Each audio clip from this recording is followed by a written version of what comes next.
संतप्त मानस शांत हैं, जिनके गुणों के गान में वे वर्धमान महान जिन विचरे हमारे ध्यान में। मंगलाचरण में भगवान वर्धमान से ध्यान में विचरण करने की प्रार्थना की गई है। क्यों? क्योंकि जैन मान्यता के अनुसार एक बार जो मोक्ष में चले जाते हैं, सिद्ध हो जाते हैं, वे लौटकर संसार में नहीं आते। इसलिए कभी ऐसी प्रार्थना करके कि एक बार तो आना पड़ेगा और सोते हुए भारत को जगाना पड़ेगा, अपनी प्रार्थना निष्फल नहीं होने देना चाहता। जो गया सो गया, वो वापस नहीं आता। जैसे हमारा बचपन गया सो गया, अब वो वापस नहीं आ सकता है, लेकिन हमारे ज्ञान में आ सकता है, हमारे ध्यान में आ सकता है। कल्पना कीजिए, जब आप 6वीं क्लास में पढ़ते थे, होली का समय था, आपने गुब्बारे में पानी भरकर मास्टर जी की कुर्सी पर गद्दी के नीचे रख दिया था। मास्टर जी आए, क्लास में कुर्सी पर बैठे, गुब्बारा फटा तो पानी का एक फव्वारा छूटा था और साथ में क्लास में हंसी का फव्वारा भी छूट गया था। पता चलने पर आपकी पिटाई भी कम नहीं हुई थी। लेकिन वो दिन जब याद आता है तो चेहरे पर मुस्कान आए बिना नहीं रहती। वो बचपन तो बीत गया, ऐसी कोई ना कोई घटना आपके जीवन में भी घटित हुई होगी। अब वो चीज तो द्वारा नहीं आ सकती है, लेकिन हमारे ज्ञान में तो आ सकती है ना, हमारे ध्यान में तो आ सकती है। भगवान महावीर ने 2530-35 वर्ष पहले इस देह को छोड़ा। अब वे द्वारा इस देह में नहीं आ सकते, नहीं आएंगे, पर वे हमारे ज्ञान में तो आ सकते हैं ना, हमारे ध्यान में तो आ सकते हैं ना। इसलिए यहाँ प्रार्थना की गई है कि वे वर्धमान महान जिन विचरे हमारे ध्यान में। क्यों?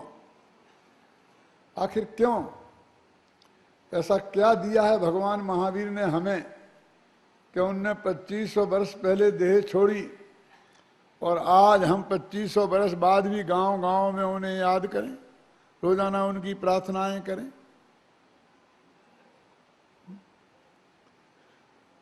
भौतिक रूप से तो उन्होंने हमें कुछ नहीं दिया, देते भी क्या था, भी उनके पास क्या नागा बाबा थे। लेकिन भौतिक रूप से देने वालों को भी हम कहाँ याद रखते हैं। हमारे माँ बाप सारी जिंदगी पाप की कमाई करते हैं और पाप की गठरी बांधकर अपने साथ ले जाते हैं और कमाई हमारे लिए छोड़ जाते हैं। वे माँ बाप जब मरते हैं तो हम 3 दिन से अधिक याद नहीं रख पाते हैं। आज मरे और कल तीसरा दिन होता है। किसान खेत पर चला जाता है, कहता है बोनी का समय है। दुकानदार दुकान खोल लेता है, कहता है सीजन चल रहा है। और नौकरी पेशा अपनी ड्यूटी पर चला जाता है, कहता सीएल बाकी नहीं है। जिन लोगों ने सब कुछ हमारे लिए लौकिक दृष्टि से समर्पित किया, उन्हें भी हम 3 दिन से ज्यादा याद नहीं रख पाते हैं। तो महावीर ने हमें ऐसा क्या दिया जो हम 2500 वर्ष बाद भी उन्हें याद करें कि वे वर्धमान महान जिन विचरे हमारे ध्यान में। दिया तो अवश्य है, अन्यथा हम उन्हें याद नहीं करते।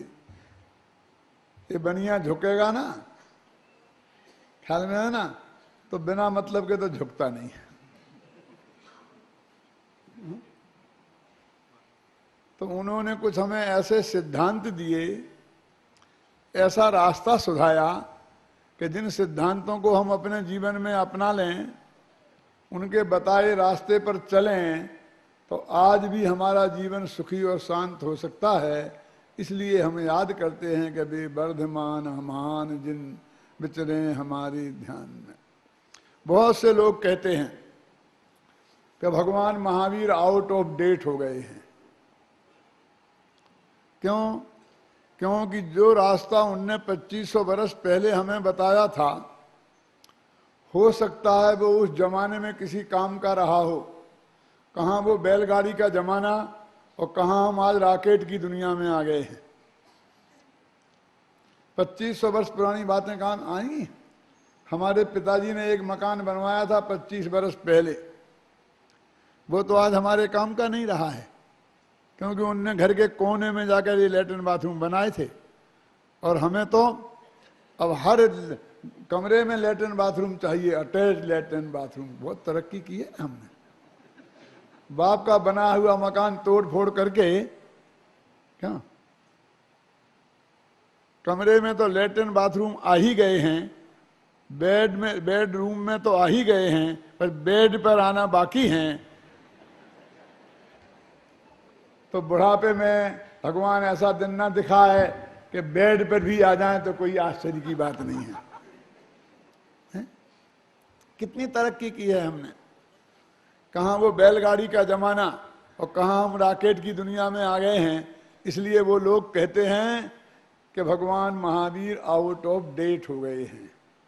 मैं उनसे कहना चाहता हूँ कि भगवान महावीर आउट ऑफ डेट नहीं हुए हैं, बल्कि एकदम अप टू डेट हैं। ये मेरी बात शायद उन लोगों को पसंद न आए जो लोग ऐसे कपड़े पहनकर कि दूर से देखने पर पता ही ना चले कि लड़का है या लड़की, अपने को अप टू डेट समझते हैं। लेकिन मैं कहना चाहता हूं, कोई व्यक्ति ड्रेस से अप टू डेट नहीं होता, अपने विचारों से अप टू डेट होता है। यदि भगवान महावीर की वाणी में जो सिद्धांत आए हैं वो हमारी आज की समस्याओं का समाधान कर सकते हैं, तो मैं कहता हूं वे एकदम अप टू डेट हैं। अरे भाई, जो ड्रेस से अप टू डेट बनेगा उसे एक ना एक दिन आउट ऑफ डेट होना ही पड़ेगा। मेरे पिताजी पगड़ी बांधा करते थे और जब वो दर्पण के सामने बैठकर पगड़ी बांधते थे तो 1 घंटे से कम नहीं लगता था। और जब उसे पहनकर बाजार में निकलते थे तो अपने को कम अप टू डेट नहीं समझते थे। हमने वो पगड़ी फेंक दी, टोपी लगा ली, अपने को अप टू डेट समझने लगे और सगे बाप को आउट ऑफ डेट कर दिया। हमारे बच्चों ने टोपी भी उतार दी और अप टू डेट बन गए और हमें आउट ऑफ डेट कर दिया। जो ड्रेस से अप टू डेट बनेंगे उन्हें कोई दूसरा नहीं, उनकी ही संतानें उन्हें आउट ऑफ डेट कर देंगे। जब लोग पगड़ियां पहनते थे तो पगड़ियां उछाली जाती थी, जब टोपियां पहनने लगे तो टोपियां उछलने लगी। ना आज पगड़ियां हैं। इस एरिया में मेवाड़ में तो कभी कभी थोड़ी थोड़ी दिखाई दे जाती हैं, बाकी देश में तो कहीं दिखाई देती ही नहीं है। अब माथे पे कुछ है ही नहीं तो बाल ही उड़ने लग गए। आपने आदमी तो सैकड़ों गंजे देखे होंगे, कोई मां बहन गंजी देखी हो तो बताना। महिलाएं गंजी क्यों नहीं होती? आदमी क्यों होते हैं गंजी? कभी सोचा आपने? क्योंकि महिलाओं के माथे पर उड़ने के लिए एक साड़ी का पल्लू हमेशा रहता है, पर हमारे माथे पर कुछ उड़ने के लिए बाहरी वस्तु रही ही नहीं तो बाल ही उड़ गए। सोच लो अब काय का नंबर है। इसलिए मैं कहता हूं कि कोई ना कोई ऐसी चीज माथे पर रखो भैया, तो वो उड़े और तुम सुरक्षित रह जाओ। चलो ये बात तो खैर बीच की आ गई थी। अपनी बात तो ये चल रही थी कि कोई व्यक्ति ड्रेस से अप टू डेट नहीं होता, वो अपने विचारों से अप टू डेट होता है। तो भगवान महावीर ने जिस अहिंसा सिद्धांत को 2500 वर्ष पहले हमारे सामने रखा, उसकी उपयोगिता महावीर के जमाने में भी जितनी नहीं थी जितनी आज है। क्यों? क्योंकि महावीर के जमाने में हिंसा उतनी खतरनाक नहीं थी। कहते हैं लोग लाठियों और पत्थरों से लड़ा करते थे। लाठियों और पत्थरों से लड़ने वाले अस्पताल पहुंचते हैं, स्मशान नहीं। यानी वे घायल होते हैं, मरते नहीं। फिर हमने तरक्की की और तलवारें बना ली। तलवार की मार भी 4 हाथ से आगे काम नहीं करती थी। कोई व्यक्ति 100-200 गज दूर हुआ तो तलवार बेकार थी। फिर हमने गोलियां बनाई, लेकिन वो गोली एक समय में एक आदमी को ही मार सकती थी, वो भी 100-200 गज दूर हुआ, उससे ज्यादा दूर हुआ तो वो भी बेकार थी। आज हमने ऐसी ऐसी गोलियां बना ली हैं कि एक गोली से हिंदुस्तान साफ हो सकता है और दूसरी गोली से चाइना। मारक क्षमता का भी इतना विकास कर लिया है कि अमेरिका चाहे तो अपने घर में बैठे बैठे एक बटन दबाए तो हिंदुस्तान साफ हो जाए और दूसरा बटन दबाए तो चाइना साफ हो जाए। और आप जानते हैं ये बटन दबाना किन लोगों के हाथ में है, जो दिन में 3 बोतल पीते हैं। हम गर्म पानी पीने वाले लोग भी जब कभी पंखा चलाना चाहते हैं और बटन दबाते हैं तो गलती से दूसरा बटन दब जाता है और बिजली का बल्ब जल जाता है। इतनी भूल तो हम गर्म पानी पीने वालों से भी हो जाती है ना। उस शराबी ने शराब के नशे में चाइना का बटन दबाने की कोशिश की और गलती से भारत का बटन दब गया तो हम मुफ्त में ही मारे जाएंगे। आज हिंसा ने इतना भयानक रूप धारण कर लिया है, इसलिए भगवान महावीर की अहिंसा की आवश्यकता इस दुनिया को जितनी आज है उतनी भगवान महावीर के जमाने भी नहीं थी। इसलिए मैं कहता हूं कि भगवान महावीर आउट ऑफ डेट नहीं हुए हैं, बल्कि एकदम अप टू डेट हैं। यदि ड्रेस से भी हम अप टू डेट माने तो महावीर कभी आउट ऑफ डेट नहीं हो सकते। क्यों? क्योंकि वे विदाउट ड्रेस थे। जो ड्रेस पहनेगा वो तो आउट ऑफ डेट होगी। आउट ऑफ डेट तो ड्रेस होती है, आदमी थोड़ी होता है। मैं आपसे कह रहा था, पहले के जमाने में व्यक्ति लड़ते थे, फिर परिवार लड़ने लगे, फिर जातियां लड़ने लगीं, और आज देश लड़ते हैं। रामायण की लड़ाई 2 व्यक्तियों की लड़ाई थी, क्योंकि राम और रावण 2 व्यक्तियों के नाम हैं। महाभारत युग में आते आते महाभारत की लड़ाई 2 परिवारों की लड़ाई थी, क्योंकि कौरव और पांडव परिवार थे, व्यक्तियों के नाम नहीं थे। हमने और तरक्की की। क्यों जी? सन 47 में जो दंगे हुए थे भारत में, वो किनके बीच हुए थे? राम और रहीम के बीच कि हिंदू और मुसलमानों के बीच? फिर जातियां लड़ने लगी।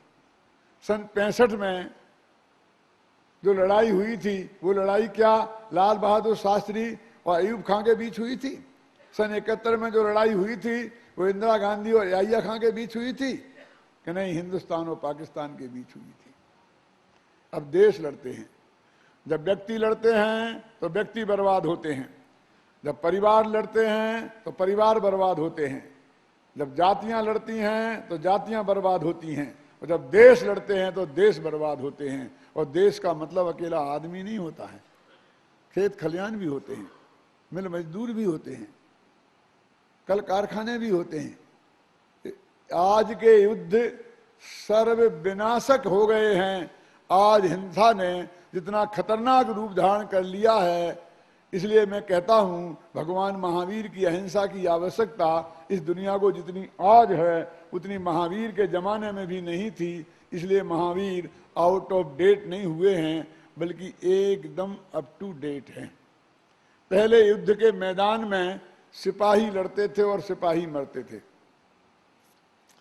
आज के युद्ध मैदानों तक सीमित नहीं रह गए हैं। आज के युद्धों में अकेले सिपाही नहीं लड़ते हैं, सिपाही नहीं मरते हैं, सारे देश को इन्वॉल्व होना पड़ता है। और जैसा कि मैंने कहा, देश में खेत खलियान, दुकानें, मंदिर, मस्जिद सब शामिल हैं। भाई साहब, मैं तो कहता हूं आज की लड़ाइयां बड़ी बीतरागी लड़ाइयां हो गई हैं। लड़ाइयां और बीतरागी। पहले कोई किसी को मारता था तो मारने वाले को पता रहता था मैं किसको मार रहा हूं, और मरने वाले को भी पता रहता था मुझे किसने मारा है। आज ऊपर से राम बम फेंकता है, नीचे लक्ष्मण मर जाता है और मंदिर साफ हो जाता है। ऊपर से रहीम बम फेंकता है और नीचे उसका भाई करीम मर जाता है और मस्जिद साफ होती है। ऊपर से हरमिंदर सिंह बम फेंकता है और नीचे उसका भाई गुरविंदर सिंह मर जाता है और गुरुद्वारा साफ हो जाता है। अब मैं ये तो कह नहीं सकता हूं कि ऊपर से लालचंद बम फेंकता है और बालचंद नीचे मर जाता है और जिन मंदिर साफ हो जाता है। क्यों? कि अब बनियों में अभी इतनी हिम्मत नहीं आई है।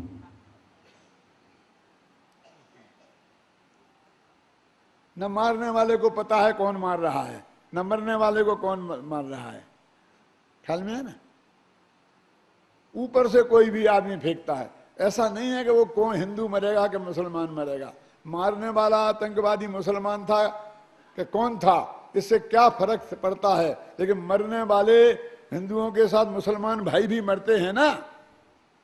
मेरे कहने का मतलब ये है कि मंदिर के साथ मस्जिद भी बर्बाद होती है ना। हिंसा ने इतना भयानक, इसका राष्ट्रीयकरण हो गया है। अब हत्यारे व्यक्ति नहीं रहे हैं, देश हो गए हैं। क्यों जी? हिरोशिमा जापान में नागासाकी पे बम किसने फेंके थे? अमेरिका ने। अमेरिका किसी व्यक्ति का नाम है कि देश का नाम है? ख्याल में? जब देश लड़ते हैं तो देश बर्बाद होते हैं। हिंसा ने इतना भयानक रूप धारण कर लिया है, इसलिए भगवान महावीर की अहिंसा की जितनी आवश्यकता इस दुनिया को जितनी आज है उतनी महावीर के जमाने में भी नहीं थी। इसलिए मैं कहता हूं कि इस बेदर्द जमाने में जब मौत कोई मायना नहीं रखती है, सुबह आदमी हम सड़क पर निकलते हैं, कोई आदमी मराया अधमरा पड़ा है, हजारों आदमी देखते हुए निकल जाएंगे। कोई खड़ा होकर उसे संभालने की कोशिश नहीं करेगा कि मर गया है तो घर वालों को खबर कर दें, अधमरा है तो स्मशान पहुंचा दें। ऐसे इस बेदर्द जमाने में हम सुबह अखबार पढ़ते हैं और उसमें समाचार आता है कि बिहार में भयंकर बाढ़ आई, 1 लाख लोग मारे गए और 10 लाख लोग बेघर बार हो गए। हम बड़े ठाठ से चाय पीते रहते हैं और अखबार पढ़ते रहते हैं।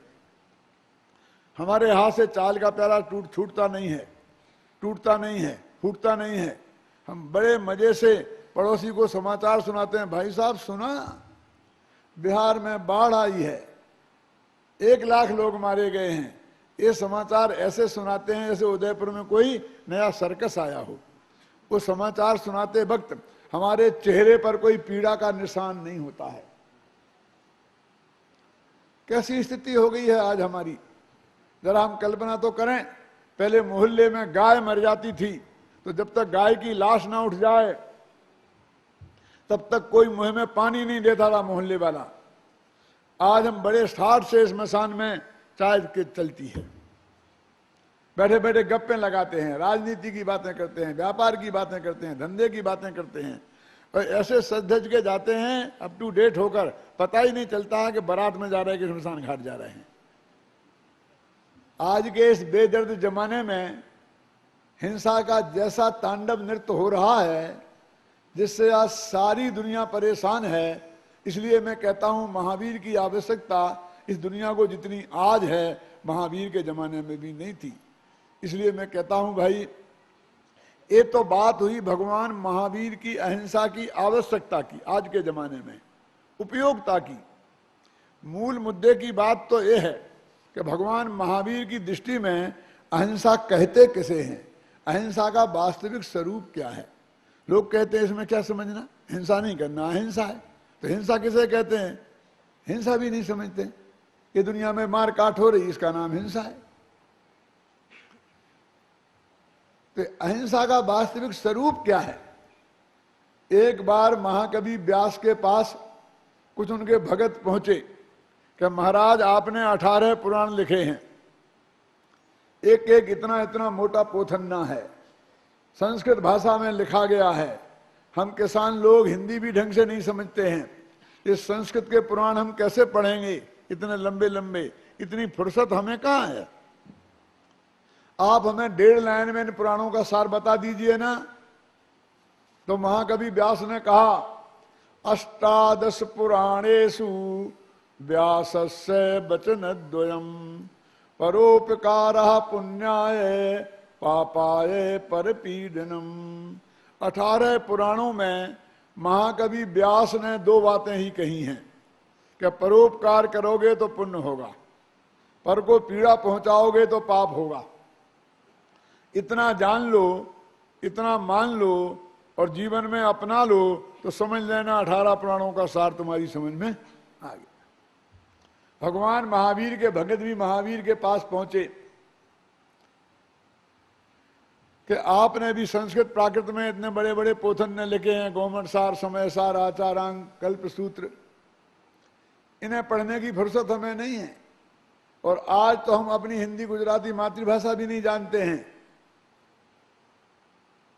संस्कृत प्राकृत तो बहुत दूर की बात है, हम तो कॉन्वेंट की संतान हैं।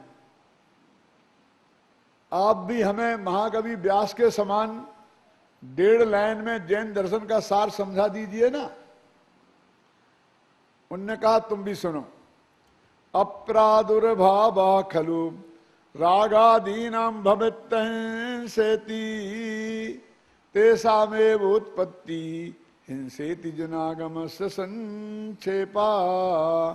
आत्मा में रागादि भाव की उत्पत्ति होना, इसका नाम हिंसा है, और आत्मा में रागादि भाव की उत्पत्ति नहीं होना, इसका नाम अहिंसा है, और यही जनागम का सार है। आया समझ में? क्यों? मेरी समझ में तो नहीं आया। क्या कहते हैं? हर बात में आत्मा आत्मा लगा देते हैं महावीर। सीधी सच्ची बात क्यों नहीं कहते हैं जो सबकी समझ में आए कि दुनिया में मार काट का होना उसका नाम हिंसा है, और मार काट का नहीं होना उसका नाम अहिंसा है। तो क्या भगवान द्रव्य हिंसा को हिंसा नहीं मानते हैं? ये हत्याएं हो रही हैं, इन्हें हिंसा नहीं मानते हैं क्या? कि मानते हैं? जरा शांति से धैर्य से सुनो। हिंसा 3 प्रकार से होती है, मन से, वचन से और काया से। काया की हिंसा को तो सरकार रोकती है। कोई किसी को जान से मारे तो पुलिस पकड़ेगी, केस चलेगा, फांसी पे चढ़ेगा। ना चढ़े फांसी पे तो आजीवन कारावास होगा। ना मारे, जान से पीटे तब भी पुलिस पकड़ेगी, 1-2 साल की सजा होगी, है ना।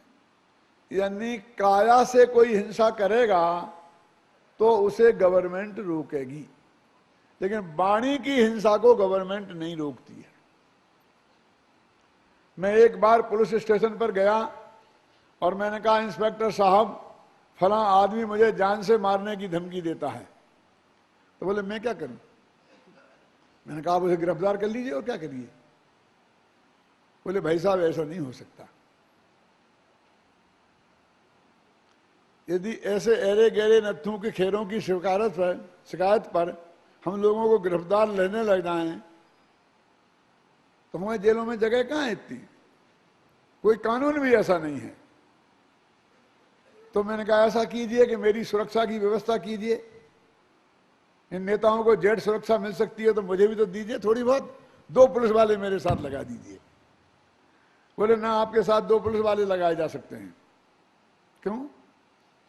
हिंदुस्तान में 1 अरब लोग रहते हैं, हर एक के साथ 2 पुलिस वाले लगाएंगे तो 2 अरब पुलिस चाहिए। मैं कहां से लाऊं? मैं कहा बात तो आप ठीक कहते हैं, लेकिन मैं क्या करूं, मुझे तो जान का खतरा है। तब वो बड़े इत्मीनान से बोले कि आप रपट लिखा दीजिए। मैंने कहा अच्छा लिखा देता हूं, उससे क्या होगा? सिगरेट का धुआं उड़ाते हुए बोले कि जब आपकी हत्या हो जाएगी तो उन्हें गिरफ्तार कर लिया जाएगा। मैंने कहा अच्छा इंतजाम है, मरने के बाद होगा, पहले नहीं हो सकता। बोले क्या करें, हमारे पास कोई ऐसा कानून ही नहीं है कि कोई किसी को धमकी दे और उसे हम जेल में डाल दें, उस आदमी को वो दे दें। हाँ, बहुत से बहुत हम उससे जमानत मुचलका ले सकते हैं, बस इससे ज्यादा कुछ नहीं कर सकते। मैंने सोचा भाई कानून तो ठीक ही है, क्योंकि ये वाणी के हित्यारे इतने हो गए हैं इस लोक में कि जिन्होंने जिंदगी में एक मक्खी को भी नहीं मारा है, वे भी सुबह से शाम तक 10-5 को वाणी से मार डालते हैं। बात बात में, रेल में बैठे हो, बस में बैठे हैं, जरा सरकना कि नहीं नहीं जगह नहीं है, कि तूने ही टिकट लिया है क्या, क्यों? और जरा भी गड़बड़ की तो अभी तेरे खुदा के पास भेज देंगे। बात बात में जान से मारने की धमकी देते हैं। हम ये वाणी के हत्यारों को यदि जेल में डालने लग जाएं तो मैं आप सबसे कहता हूं, छाती पे हाथ रखकर जवाब दो कि कितने लोग जेल के बाहर रहेंगे। चिंता करने की जरूरत इसलिए नहीं है क्योंकि जेलों में इतनी जगह नहीं है। ये माताएं बहनें हैं ना, बहुत धर्मात्मा। कितनी धर्मात्मा? सुबह माघ के महीने में सर्दियों में उठती हैं, ठंडे पानी से नहाती हैं, गाय को नहाती हैं, बाल्टी को नहाती हैं, तो उस बाल्टी में उस गाय का दूध निकालती हैं, वो दूध पीती हैं। कितनी धर्मात्मा होंगी, कल्पना करो आप। ये भी जब रसोई में होती हैं, रसोई की भी एक सीमा होती है ना, जैसे हिंदुस्तान और पाकिस्तान की सीमा रेखा है ना, तो पाक साथ हो ना, रसोई का भी एक सीमा रेखा होती है। 2 वर्ष का बच्चा है, वो माँ के पास जाना चाहता है, माँ कहती है मेरे पास आना है तो कपड़े खोल के आना पड़ेगा। बच्चा कपड़ा खोलता है तो निमोनिया हो जाने का डर है। तो क्या होता है? वही होता है जो कश्मीर में होता है कि पाकिस्तान छेड़खानी किया करता है और भारत सरकार कड़े विरोध पत्र भेजा करती है। 400-500 तो भेज चुकी है। क्यों? ऐसे ही वो अम्मा अंदर से धमकी देती है कि यदि तू चौके के अंदर कपड़ा खोले बिना आया तो जिंदा जला दूंगी, जिंदा। जलती हुई लकड़ी निकाल के दिखाती है। और बच्चा क्या करता है? उसी तरह चौके की सीमा पर छेड़खानी किया करता है जैसा पाकिस्तान करता है। मैं आप लोगों से पूछना चाहता हूं कि वो मां अपने बेटे को जिंदा जला सकती है? अरे उसके सपने में भी इतना आवे कि मेरे बेटे की जरा उंगली जल गई है तो बेहोश हो जाए, लेकिन वाणी से इतनी हत्यारी हो गई है कि उसे जिंदा जलाने की धमकी देती है। क्यों? कोई मां अपने बेटे को जिंदा नहीं जला सकती है। बहुओं को जला दे वो अलग बात है।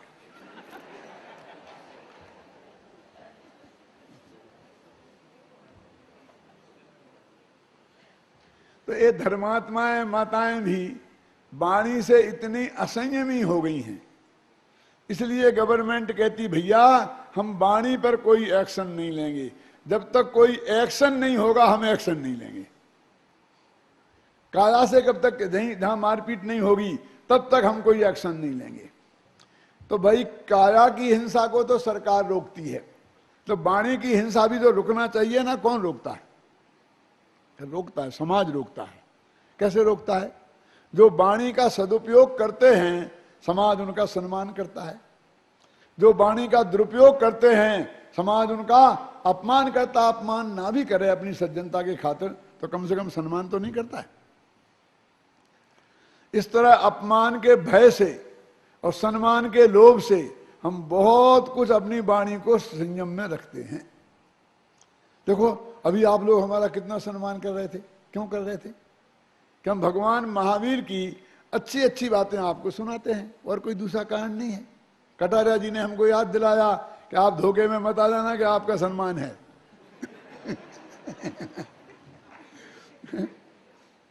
ये तो भगवान महावीर की वाणी लेके डोलते हो ना और वो सबको सुनाते हो, ये तो भगवान महावीर की महिमा है।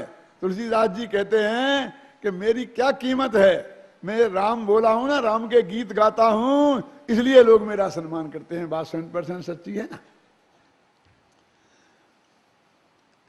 क्यों जी? अभी मैं वाणी पर यहीं स्पीकर पर बैठे बैठे और आप सबको गालियां देने लग जाऊं तो क्या होगा? बोलो ताया जी।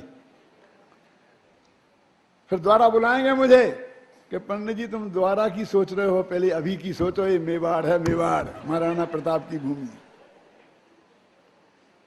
क्या अभी क्या होगा? क्यों? कहने का आशय यह है कि हम सम्मान के लोभ में और अपमान के भय से बहुत कुछ अपनी वाणी को मर्यादा में रखते हैं। लेकिन अभी मैं आप सबको मन से गालियां, मन में गालियां देने लगूं तो क्या कर लेगी समाज और क्या कर लेगी सरकार, क्या कर लेगी पुलिस और क्या कर लेगा कोई। भगवान महावीर कहते हैं धर्म का काम वहां से शुरू होता है, ना जहां सरकार की चलती है और ना जहां समाज की चलती है। मन शुद्धि। हमारे मन में ही हिंसा पैदा नहीं होनी चाहिए। इसलिए उन्होंने कहा आत्मा और मन को एक मानकर कि आत्मा में रागादि की उत्पत्ति, उसका नाम है हिंसा, और आत्मा में रागादि की उत्पत्ति नहीं होना, इसका नाम है अहिंसा। यही जिनागम का सार है। ये तो आत्मा में, आत्मा शब्द का प्रयोग भगवान महावीर ने अहिंसा हिंसा की परिभाषा में क्यों किया? कहता है आप तो आत्मा आत्मा की बात करें, हर जगह आत्मा ले आते हैं, मैं क्या करूं? भगवान महावीर ले आए तो मैं क्या करूं?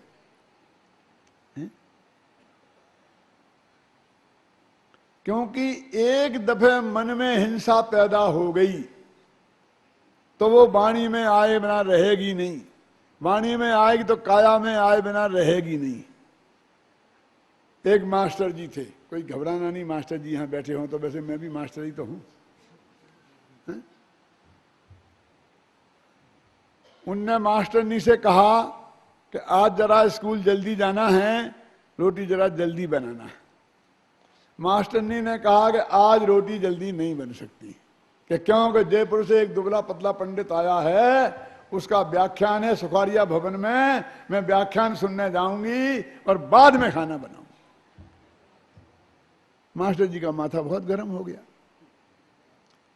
बेचारी पत्नी घबराई, आधा व्याख्यान छोड़ के आई, जल्दी जल्दी रोटी बनाई, लेकिन तब तक मास्टर जी का माथा इतना गर्म हो गया था कि पत्नी के तवा से ज्यादा गर्म हो गया था। तो बिना रोटी खाए स्कूल चले गए। कितना गुस्सा आया होगा पत्नी को, सोचो आप, कि व्याख्यान भी छूटा और पति भी भूखे गए। क्या करती बेचारी?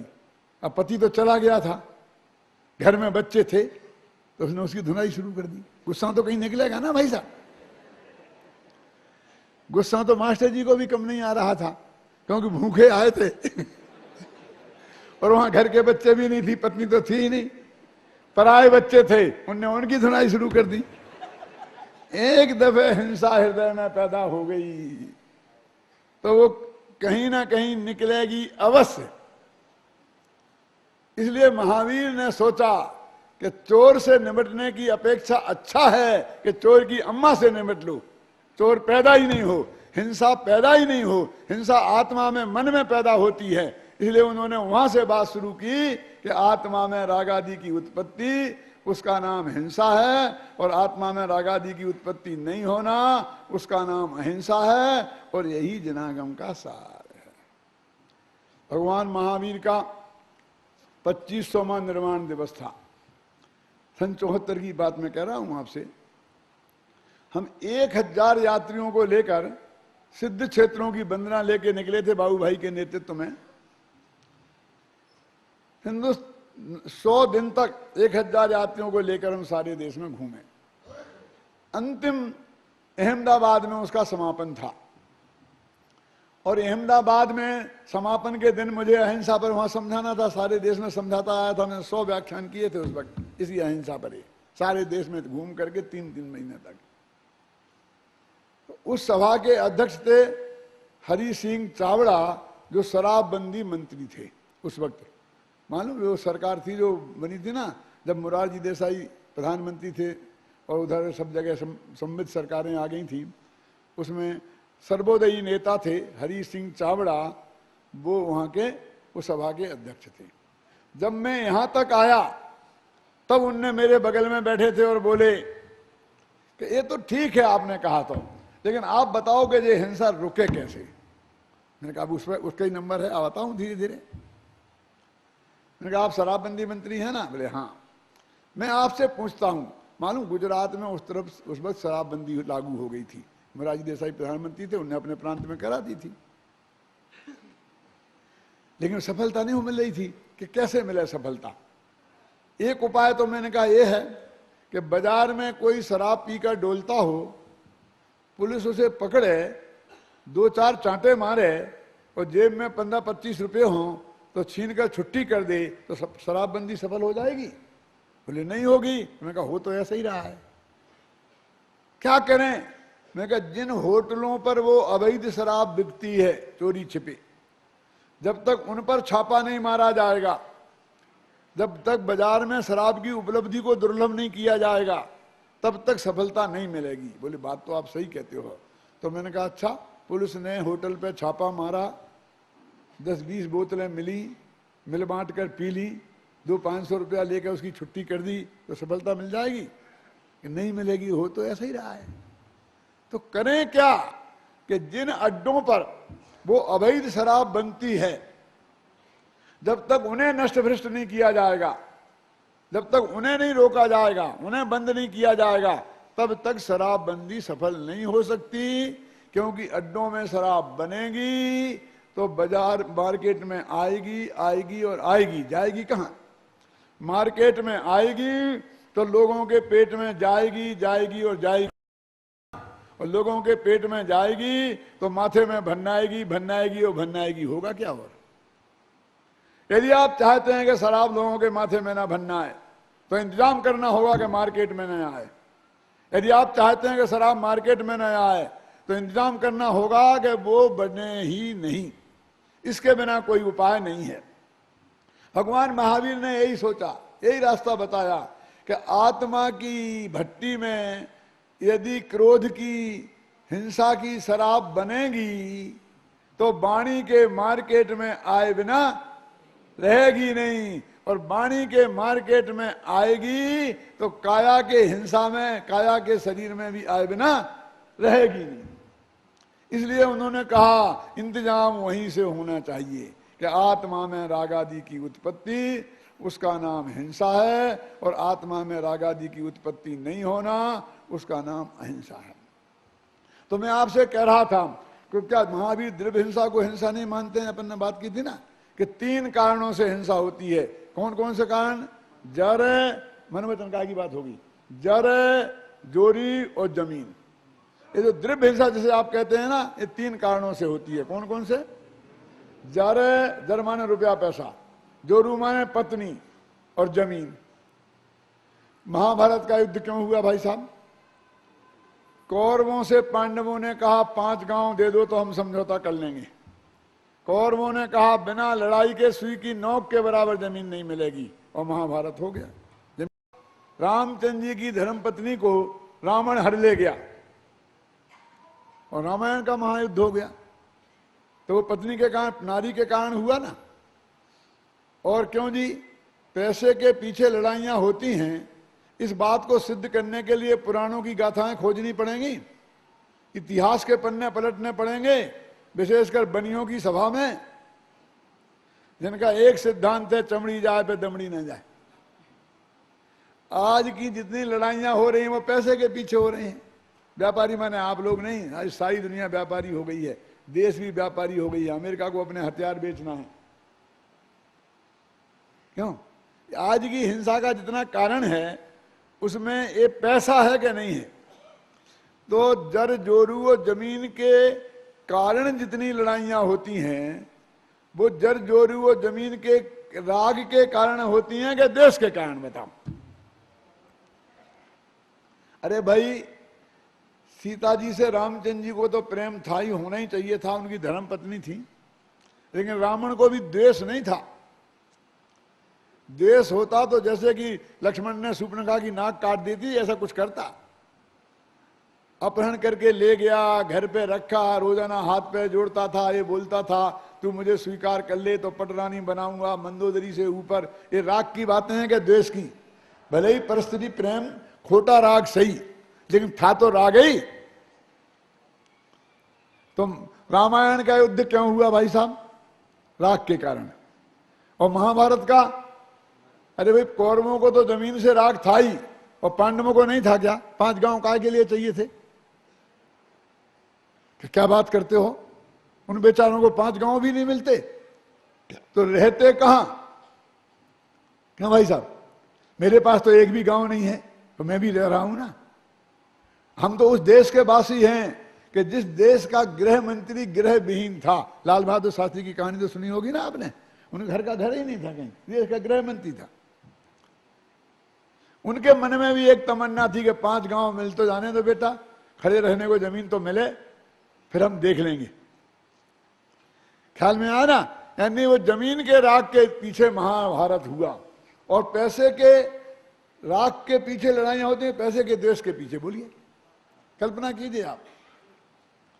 तो जितनी भी लड़ाइयां हैं जिनमें सबसे ज्यादा द्रव्य हिंसा होती है, जनता मरती है, वो सब के पीछे राग काम करता है, जर जोरू और जमीन का।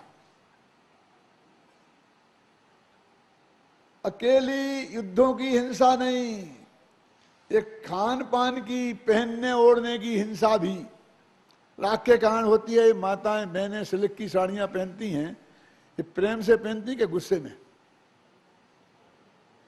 1 मीटर सिल्क बने तो मालूम, आप जानते हैं कि 5000 कीड़ों को उबालते हैं चाय जैसा, तब 1 मीटर सिल्क बनती है। कि कितने मीटर की साड़ी होती है? 5 मीटर की, 6 मीटर की? हाँ, महाराष्ट्र में जाते हैं तो 9 मीटर की होती है। समझ लीजिए कि आप एक साड़ी पहने हैं तो 35,000 30,000 कीड़ों की मरकर बनी है। कितनी प्रेम से पहनती है। तो ये पहनने ओढ़ने संबंधी हिंसा है, ये राग के कारण होती है कि द्वेषने की। ये खाने पीने संबंधी हिंसा है। क्यों साहब? हम तो आलू खाते हैं, हम तो साहब, अब मांस मदिरा की बात तो मैं जैनियों के बीच में क्या करूं? क्यों? अरे भाई साहब, सुई की नोक के बराबर आलू के टुकड़े में अनंत जीव होते हैं। कि पंडित जी क्या बात करते हो? आलू तो सागों का राजा है। मैंने कहा अच्छा, राजा है तो राजा को क्यों खाते हो? प्रजा को खाओ ना। मेरे कहने का मतलब, खान पान संबंधी जितनी हिंसा होती है उसके पीछे भी राग काम करता है ना। पहनने ओढ़ने संबंधी जितनी हिंसा होती है, एक क्रीम पाउडर में जितनी हिंसा होती है, इस सबके पीछे हमारे अंदर का राग काम करता है और उसके कारण हिंसा। अरे भाई साहब, हम झूठ क्यों बोलते हैं? राग के कारण। नेम कसम इसी भाव आई थी, तुम देख ले, बिल देख ले। दिखाता नहीं है बनिया कभी बिल, कहता सौदा पे बिल बिल बिल देख ले, बिल देख ले। क्यों ताया जी? ये झूठ क्यों बोलते हैं? राग के कारण, पैसे के। चोरी क्यों करते हैं? चोर ने सेठ जी की तिजोरी तोड़ दी। अरे भाई साहब, देश होता तो तिजोरी नहीं तोड़ता, खोपड़ी खोलता। तिजोरी के अंदर जो माल है उससे राग है, इसलिए तिजोरी तोड़ी है। तो चोरी भी तिजोरी के कारण होती है, राग के कारण होती है। और जितनी माताओं बहनों की इज्जत आज तक लुटी है, वो रागियों ने लूटी है, देशियों ने नहीं। ख्याल में है ना?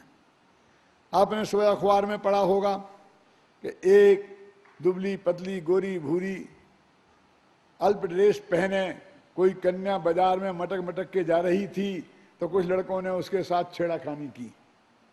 ऐसा भी कभी पढ़ा कि एक 80 वर्ष की बुढ़ी अम्मा, काली कलूटी, दांत जिसके गिर गए थे, एक आंख चली गई थी, वो बाजार में उसके साथ किसी ने छेड़खानी की? पढ़ा कभी? छेड़खानी किसके साथ होती है? जो राग का पात्र होता है। क्यों? तो ये जो व्यभिचार संबंधी जितना पाप होता है वो भी रागियों द्वारा किया जाता है। और परिग्रह कैसे जोड़ा जाता है? राग के कारण के, द्वेष के कारण। तो न केवल हिंसा, 5 पाप राग के कारण होते हैं। इसलिए छेड़ाला में कितने कठोर शब्दों में लिखा है, यह है राग आगे दहे सदा ताते समामृत से। यह राग तो भाई आग है जो सदा दहे। ऐसा नहीं कि गर्मियों में दहे और सर्दियों में ठंडक पहुंचाए। क्यों? यह राग आग, आग हमेशा जलाती है, चाहे नीम की हो चाहे चंदन की। क्यों? चंदन तो बहुत शीतलता करता है ना, ठंडक पहुंचाता है ना। पूजा में लिखा है, चंदन शीतलता करे तपद वस्तु पर बीन। क्यों? भाई हमारी बनाई पूजा नहीं है, बहुत पुरानी पूजन है। लेकिन चंदन की आग शीतलता पहुंचाएगी कि गर्मी? अरे भाई साहब, चंदन शीतलता पहुंचाता होगा, चंदन की आग नहीं।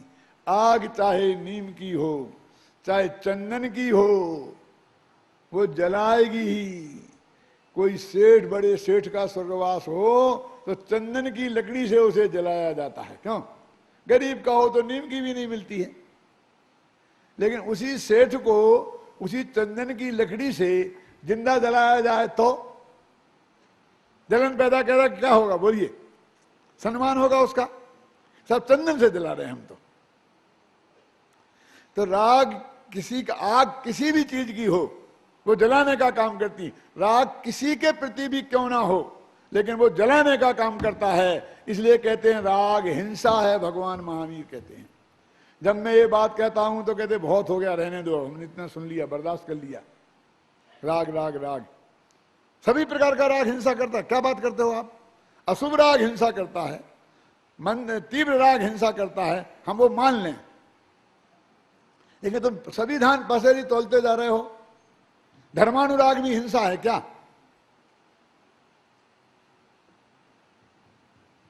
बहुत खतरनाक बात है भाई साहब। डॉक्टर दो प्रकार के होते हैं, जानते हैं आप? कौन? एक कलम के और एक मलम के। मैं कलम का डॉक्टर हूं, वहां मलम के डॉक्टर भी बैठे होंगे, ऑपरेशन वगैरह करते हैं ना, मलम पट्टी करते हैं ना। क्यों?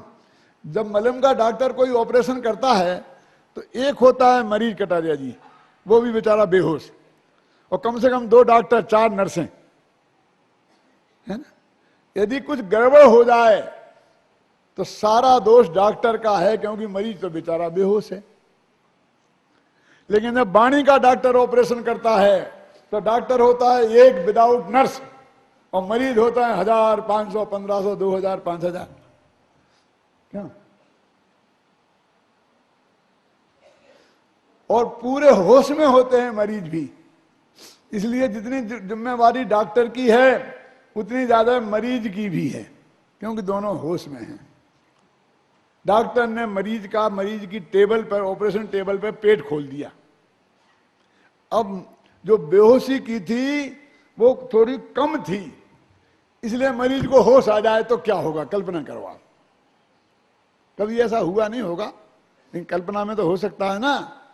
क्या होगा कि यदि मरीज गुजराती हुआ तो टेबल पे से उठ के भाग जाएगा, और यदि पंजाबी हुआ तो 2 चांटे मार के डॉक्टर को भगा देगा। लेकिन चाहे मरीज भागे चाहे डॉक्टर को भगाए, मरेगा मरीज, डॉक्टर मरने वाला नहीं। अब पेट चिर गया है तो इसी में भलाई है कि चुपचाप लेटे रहो जब तक टांके ना लग जाएं। टांके लग कर 7 दिन बाद खुल ना जाए तब तक गड़बड़ करी तो मरोगे, है ना। मैंने ऐसा कहकर कि भगवान महावीर सब प्रकार के राग को हिंसा कहते हैं, आप सब लोगों का पेट एक साथ चीर दिया है।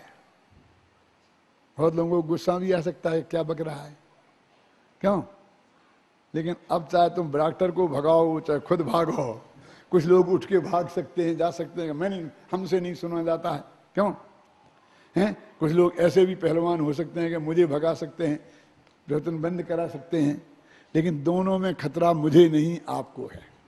अब चुपचाप ऑपरेशन हो गया है तो जब तक टांके ना लग जाएं, समझे ना, और टांके लग के 7 दिन तक बाद उसका टांके खुल ना जाए तब तक शांति से विचार कर दे पड़े रहने में ही फायदा है। अब हिले तो मैं जिम्मेवार नहीं हूं, समझ लो। क्या कहा मैंने कि महावीर कहते हैं कि राग चाहे किसी भी प्रकार का क्यों ना हो, वो हिंसा है कि धर्मानुराग भी, कि हाँ इस धर्मानुराग के नाम पर दुनिया में जितनी हिंसा हुई उतनी हिंसा किसी और नाम से नहीं हुई। लाखों यहूदियों को जिंदा जला दिया गया धर्म के नाम पर। हिंदुओं ने मुसलमानों को, मुसलमानों ने हिंदुओं को मारा तो धर्म के नाम पर। ये आतंकवादी भी बड़े धर्मात्मा हैं, इनकी बातें सुनो तुम। मर जाओगे तो भी हैं जन्नत मिलेगी, और मार दोगे तो भी जन्नत मिलेगी।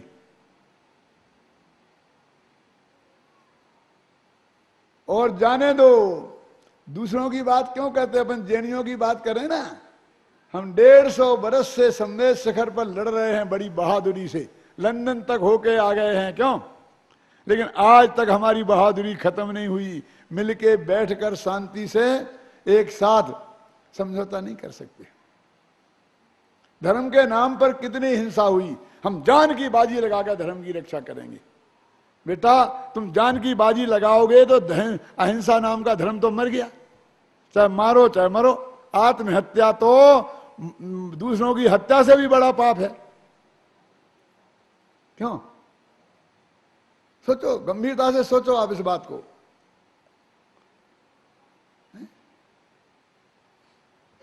कि भाई वस्तु स्वरूप क्या है, वस्तु स्थिति क्या है। हम सब धर्म के नाम पर, देखो दिगंबर को श्वेतांबर क्या, कोई अच्छी पार्टी हो, लड़की सुंदर हो, अच्छा दहेज मिले तो किसी को परहेज नहीं है, न लड़की देने में न लड़की लेने में। क्यों? उसकी दुकान अच्छी हो तो माल खरीदने में भी किसी को कोई दिक्कत नहीं है, धंधा करने में भी। अच्छा डॉक्टर हो कोई श्वेतांबर तो ऑपरेशन कराने में भी किसी को कोई दिक्कत नहीं है। हमने कहा वाह, हम तो दिगंबर डॉक्टर से कराएंगे, श्वेतांबर से क्यों कराएं? क्यों? ऐसा कभी करते हो? सब बात में हम बहुत बीतरागी हैं, और जो धर्म बीतरागी है उस मामले में ताव मूछों पे ताव देके खड़े हो जाते हैं। धर्म की रक्षा, धर्म की रक्षा, धर्म की रक्षा। ये धर्म की रक्षा है? क्यों? इस राग धर्मानुराग के नाम पर इस दुनिया में जितनी हिंसा हुई है उससे धर्म बदनाम हो गया। हम क्या करें? धर्म ने थोड़ी हिंसा की, धर्म तो अहिंसा है। धर्म कहां मरने मारने की बात करता है? मजहब नहीं सिखाता आपस में बैर रखना। क्यों? लेकिन ये धर्म के नाम पर होता है ना सब कुछ। ये कल्पना करो, तो महावीर ने कहा भैया राग आग है, हम इसे ऐसा कोई भेद नहीं डालते हैं उसमें।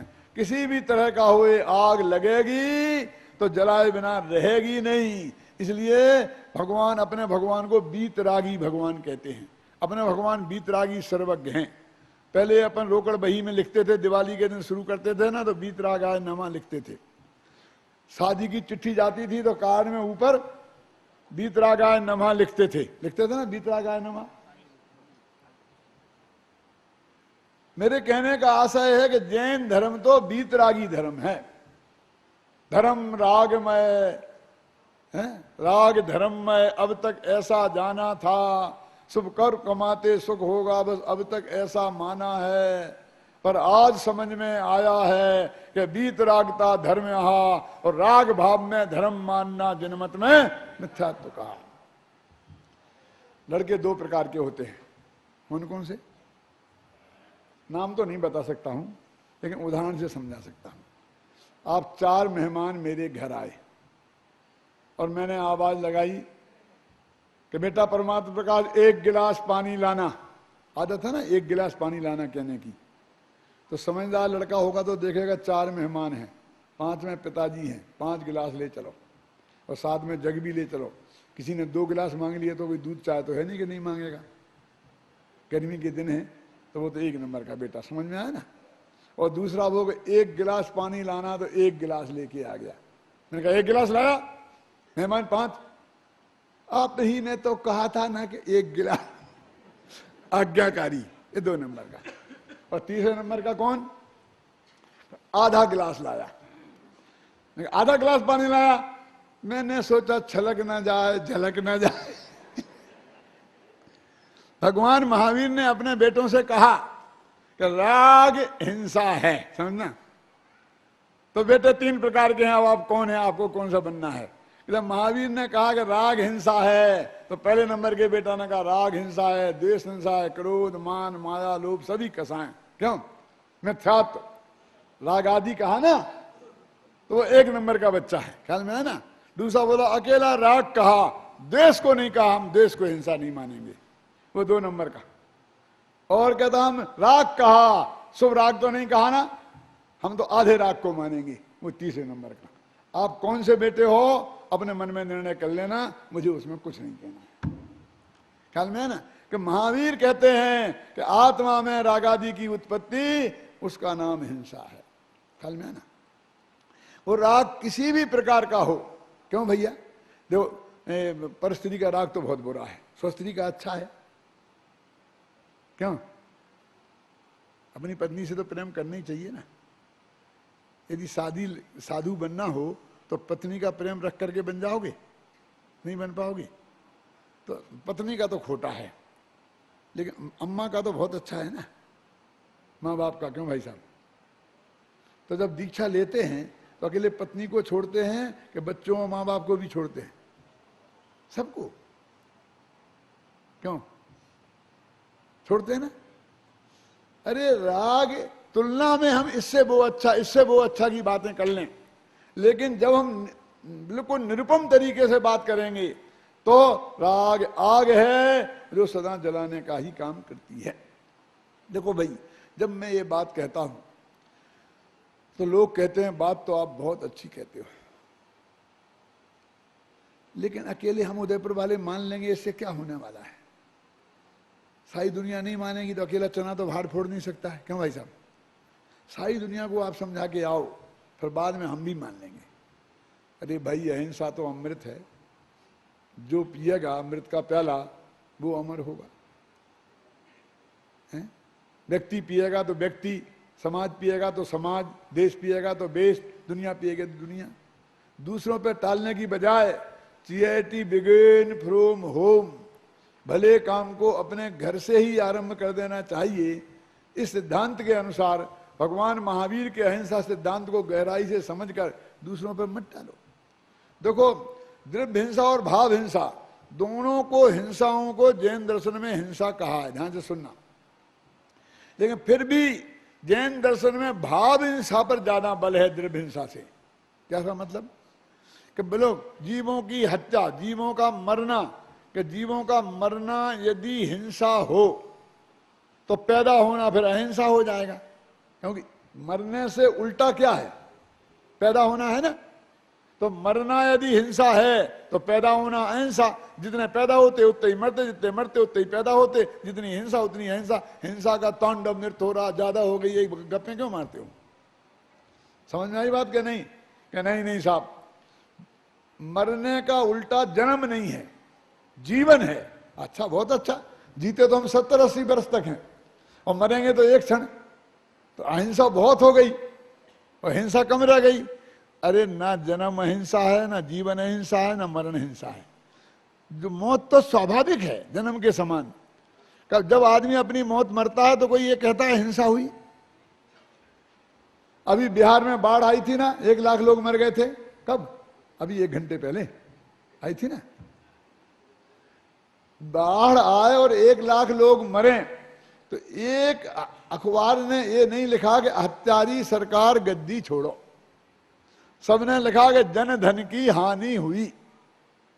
गवर्नमेंट पे आरोप लगाएंगे तो उसने व्यवस्था ठीक नहीं की ये तो कहेंगे, लेकिन उसने कोई 1 लाख मरने के जिम्मेवार गवर्नमेंट को कोई नहीं बताता। लेकिन पुलिस की गोली से 2 आदमी मर जाएं तो हत्यारी सरकार गद्दी छोड़ो, हर अखबार में आएगा, टीवी पे आएगा, सुबह से शाम तक। यानी अकेले मरने का नाम हिंसा नहीं है। लाखों जीव मर जाएं तो उसका नाम हिंसा नहीं है। जो जन्मा है उसे मरना तो है ही। बाढ़ में मर जाएं और सुनामी आ जाए और आफत आ जाए, बड़ी भयंकर बीमारी आ जाए, ख्याल में आए ना, तो उससे उसको हिंसा कोई नहीं कहता है। वो तो हिंसा में कोई मारने के भाव वाला साथ में चाहिए, तब उसे हिंसा कहा जाता है। तो द्रव्य हिंसा में मरने का नाम कहाँ हिंसा हुआ? ये तो अपने भावों पर ज्यादा बल है जैन दर्शन का। और जैन दर्शन का नहीं, गवर्नमेंट भी इसको मानती है, कानून भी इस बात के पक्ष में है। एक आदमी ने गोली चलाई और सामने वाला के यहां से निकल गई और वो बच गया। मैं आपसे पूछता हूं वो हत्यारा है कि नहीं है? और डॉक्टर ने ऑपरेशन किया और मरीज टेबल पे ही मर गया, बोलो उसे आज तक किसी डॉक्टर को सजा हुई? नहीं, क्योंकि मारने का भाव नहीं था, भाव बचाने का था। इंटेंशन पर सब कुछ निर्भर करता है। उसने मारने के हिसाब से गोली चलाई लेकिन भाग्य से वो बच गया, ख्याल में आया ना, इसलिए वो हत्यारा है। मैं एक कॉलेज में व्याख्यान देने गया, व्याख्यान दे रहा था, एक लड़के ने उठा के वहां से पत्थर फेंका और मेरे यहां से निकल गया। नहीं, क्या करते हो भाई? मेरा अभी माथा फूट जाता तो। बोले फूटा तो नहीं है, फूट जाता तब कहता। मैंने गजब हो गया, फूट जाता फिर क्या कहता? फिर तो अस्पताल भागता है। वो क्या समझता है कि जब मेरा नहीं मरे, मान लो भाग्य से बम फूटा आतंकवादी का और वहां कोई नहीं था, मंदिर खाली था, तो एक भी नहीं मरा, तो हिंसा नहीं हुई? जैन दर्शन कहता है कि जीवों के जीवन मरण से हिंसा का कोई संबंध नहीं है। इसी को तो द्रव्य हिंसा कहते हैं ना, जो उसके भावों पे सब कुछ निर्भर करता है। ख्याल में है ना, उसके भावों में जब तक उसे मारने का भाव नहीं हो तब तक वो हिंसक नहीं है, और मारने का भाव हुआ तो हिंसा हो गई। जैन दर्शन तो इसके आगे भी बात कहता है। मैं नहीं समझता हूं कि सब में उस बात को सुनने की क्षमता है। तो भाई हम भगवान महावीर के अहिंसा के स्वरूप को गहराई से समझें, ये अनुभव करें कि इस जगत में जितनी अहिंसा की आवश्यकता आज है, इस जमाने में है, महावीर के जमाने में भी नहीं थी। आज सारी दुनिया इस बात को गहराई से अनुभव करने लगी है। 2 मिनट में खत्म करता हूं, घबराना नहीं। गहराई से अनुभव करने लगी है। अब गोलमेज सम्मेलन निशस्त्रीकरण के होते हैं, अणुबम कैसे खत्म किए जाएं, ये सारी दुनिया के माथे पे चिंता है। जिसके पास अणुबमों का भंडार है वो भी कहता है दुनिया को मुझे अणु से मुक्त करना है। आज अमेरिका कहता है दुनिया को मुझे अणुबम से मुक्त करना है। जब तक दूसरों के मारने के लिए तुम्हारे पास थे तब तुम्हें कोई चिंता नहीं हुई, और जब उन लोगों के पास हो गए कि जो तुम तक भी पहुंच सकते हैं तो अब अणुबम हमारे लिए बुरे लगने लग गए हैं। मेरे कहने का मतलब ये है कि आज दुनिया में भगवान महावीर की अहिंसा का वातावरण बना है। ऐसे समय में जैनियों को जागृत होना चाहिए कि महावीर के संदेश को जन जन तक पहुंचाएं। इतना बढ़िया वातावरण भगवान महावीर के जमाने से लेकर आज तक अहिंसा के पक्ष में कभी नहीं बना। आप अहिंसा के पक्ष में आज बोलेंगे, सारी दुनिया आपको सुनेगी। और हमको महावीर की वाणी को सारी दुनिया के सामने प्रस्तुत करना चाहिए कि इस अहिंसा सिद्धांत को, जो सुख और शांति का कारण है, इन निशस्त्रीकरण हथियार सुख और शांति के कारण नहीं हो सकते हैं, इस सारी दुनिया के सामने हम महावीर के सिद्धांत को रखें और स्वयं अपने जीवन में अपनाकर सुखी हों। इस मंगल भावना के साथ मैं अपनी बात समाप्त करता हूँ।